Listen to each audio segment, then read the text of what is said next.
Her male best friend mocked me at dinner. She could do way better than you. I shut him down in front of everyone. She snapped, apologize or we're over. I smiled. I didn't say a word, but when she came home weeks later, she finally learned what done really means. For 3 years, my life with Anna was good. Great, even. I'm a lawyer, so my day job is basically wading through the worst parts of human nature. Coming home to her was like taking a breath of fresh air. She was a paralegal, smart as a whip, and had this fire in her to go to law school and make a name for herself. I loved that about her. We were a team, building a life in a house I'd spent years restoring. It felt solid, real. I wasn't just paying bills for a girlfriend, I was investing in the woman I was going to marry. But there was always this static, a low-level hum of something not being quite right. And that static had a name, Leo. Leo was her best friend from college. He was a graphic designer, one of those guys who calls himself an artist and acts like working a 9-to-5 is a fate worse than death. Meanwhile, he was designing menus for taco joints to barely make his rent. To hear Anna tell it, he was her ride or die, her platonic soulmate, the guy who protected her. To me, he was a leech with a superiority complex, and he had made it his life's mission to undermine our relationship. He was a pro at it, I'll give him that. He never did anything you could call him out on directly. It was all subtle digs, little poison darts disguised as compliments. Her ex-boyfriend, Alex, a musician who'd broken her heart, was his favorite topic. If I took Anna on a nice vacation to Mexico, Leo would find a way to bring up some spontaneous camping trip he and Anna took once. "Remember that, Anna?" he'd say, all wistful. "You can't plan moments like that. You just have to be with someone who gets your free spirit." The message was always the same. I was the boring, safe choice, and he was the gatekeeper to the exciting life she was leaving behind. And Anna? She ate it up with a spoon. She was completely snowed by his protective friend act. Anytime I'd even hint that he was out of line, she'd get defensive. "He's just being Leo. He was there for me when Alex shattered my heart. He's just worried about me. He's family, Jack. I'm a patient guy. You have to be in my line of work. You don't jump on the first piece of evidence. You wait. You let the other side talk. You let them build their own case against themselves, and you wait for them to hand you the rope." I waited for Leo to hand me the rope. The moment came a month ago. I'd just won the biggest case of my career. 6 months of my life, gone. Countless sleepless nights, weekends spent buried in paperwork. But we won, and it was a huge deal for my firm and for me. To celebrate, I threw a dinner party. My closest friends, the ones who'd barely seen me for half a year, were all there. And because I was still trying to be the good guy, I told Anna to invite her friends, which of course meant Leo was coming. The night was perfect. The house was full of good people, the expensive wine I'd been saving was open, and I was actually relaxing for the first time in what felt like forever. Leo, naturally, was soaking up the free booze and acting like he co-owned the place. He got a few drinks in him and decided it was time for a performance. He started on some long, boring tangent about an art exhibit, which was really just an excuse to talk about the difference between creators and suits. "It's just a different way of seeing the world," he said, looking right at me. "Some of us are driven by passion, by art. Others are more practical." He took a long, slow sip of my wine. My friends knew his game and were shooting him looks that could curdle milk. I just gave him a tight smile and refused to engage. But he wasn't done. He turned to Anna, putting on his best concerned friend face. "I just hope you're happy, Anna," he said, his voice dripping with fake sincerity. "I mean, Jack's a great guy. He's stable, he's a provider, he's reliable." He said reliable like it was a dirty word. Then he paused, looked me dead in the eye, and let a smug little smirk spread across his face. "But you've got to admit, she could do way better than you." And there it was. The rope. The whole table went silent. You could have heard a pin drop. My friends looked like they were about to physically restrain themselves from launching across the table. Anna just stared at her plate, blushing. She wasn't mad at him. She was just embarrassed that he'd made a scene. That was the moment the focus snapped into place for me. The picture became crystal clear. The patient lawyer was gone. The man who had just been fundamentally disrespected in his own home, in front of his friends, by a man who was living off his generosity, was now running the show. I put my fork and knife down, very slowly. I folded my hands on the table and fixed my eyes on Leo. The friendly host had left the building. The prosecutor had just taken his place at the podium. "That's a bold claim, Leo," I said. My voice was dangerously quiet. "I'm interested in your reasoning. In your expert opinion, what does a better man for Anna look like? Please, be specific. Lay out the criteria for me." Leo was completely thrown. He was geared up for a shouting match. He wasn't prepared for a calm, methodical cross-examination. Well, he stammered. "Someone more on her level. A creative, someone who gets her." "I see," I said, nodding. "So the main qualification is being a creative. An interesting theory. And I assume you see yourself as fitting this description?" "I think I understand her better than anyone," he said, puffing out his chest. "Perfect," I said. "So you're the gold standard. Let's examine that. Let's add a few other factors to this analysis. Let's talk about something more concrete than vibes. Let's talk about investment. As everyone here knows, Anna is in her second year of law school. It's a top-tier program with a price tag to match. I'm paying for that, the whole thing. It's a major investment of capital, of course, but it's also an investment of faith. Faith in her and faith in our future together. So my question for you, Leo, as the self-appointed gold standard of what's better for Anna, is this. What have you invested in her future lately, other than your consistently negative opinions of me?" Leo's face went white. Anna shot me a panicked look. "Jack, don't do this," she whispered. I held up a hand to silence her. My eyes still locked on Leo. "I'm not done. Let's talk about the car she drives. It's safe, it's reliable, it gets her to school and back. I bought it for her. Now, you have a car too, right, Leo? A cool little convertible that seems to break down a lot. In fact, Anna has had to loan you money for repairs at least 3 times in the last 6 months, hasn't she? Money that she took from the household account that, by the way, I'm the only one who deposits into.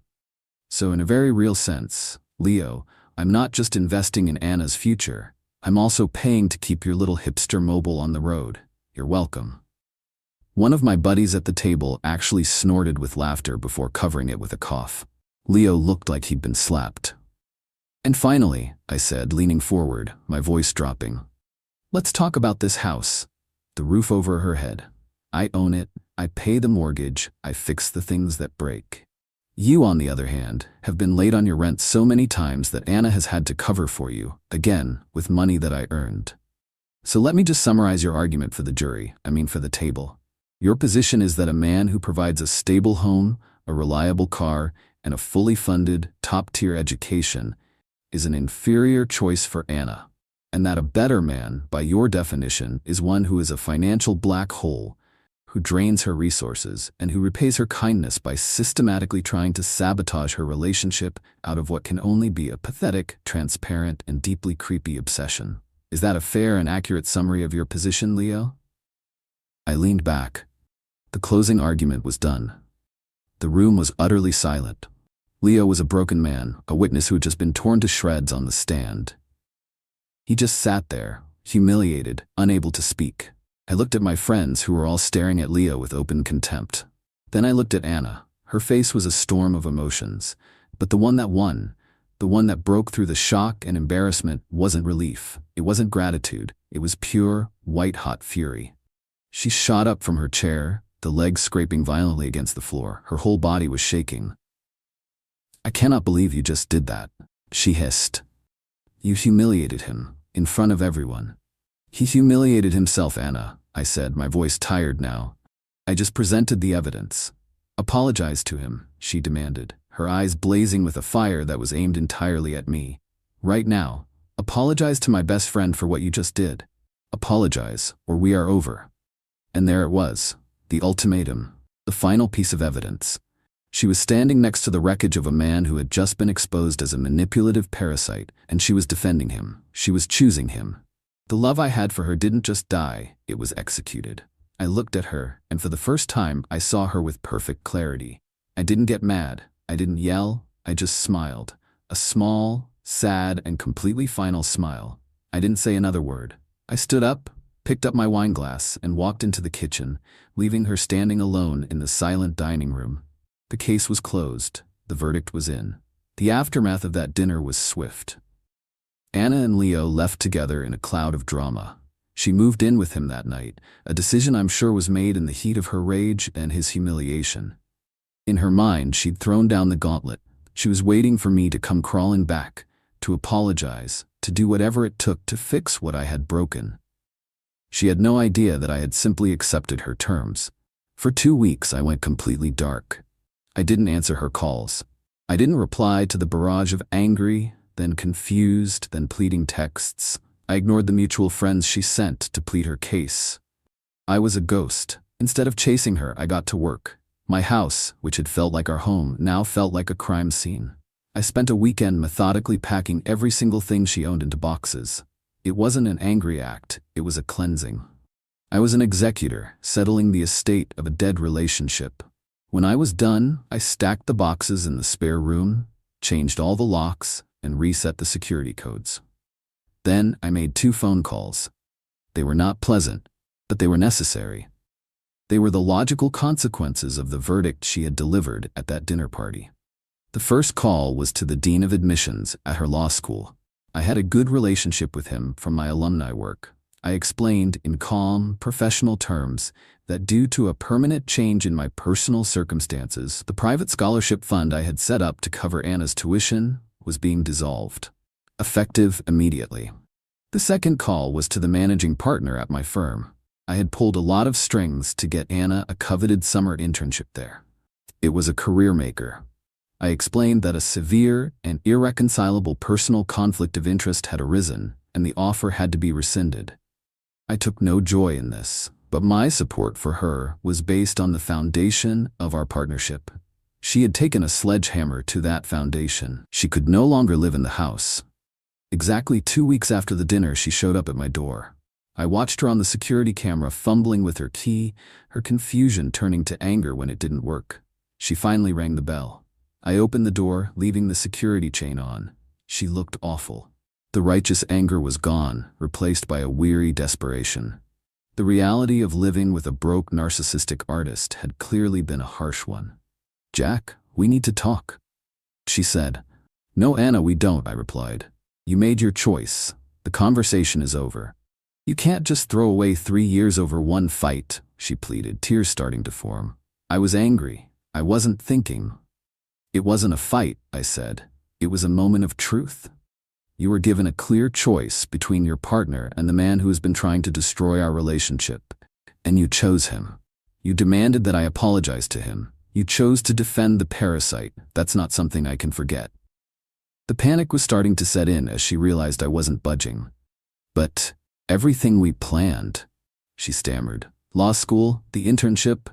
"Yes, about that," I said, letting the silence stretch. "The tuition for your final semester is due next week, isn't it?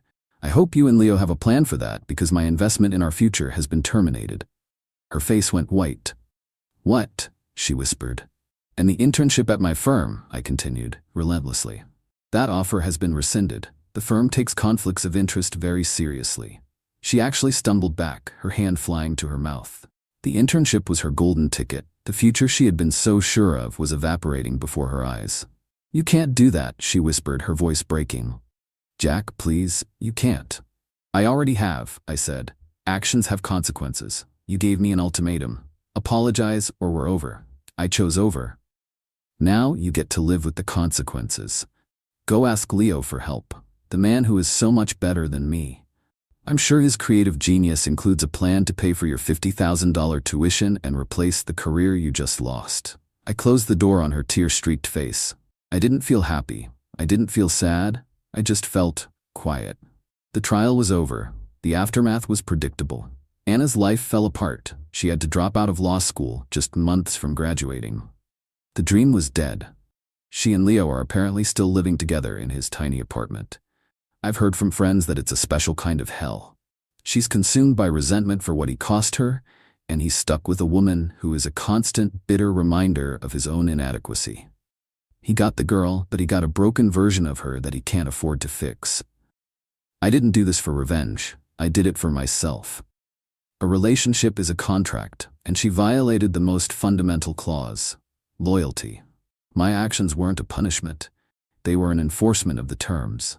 She wanted to know what done really means. Now she knows. It means the support stops, the investment ends, and the builder walks off the site, leaving you in the wreckage of the house you helped burn down.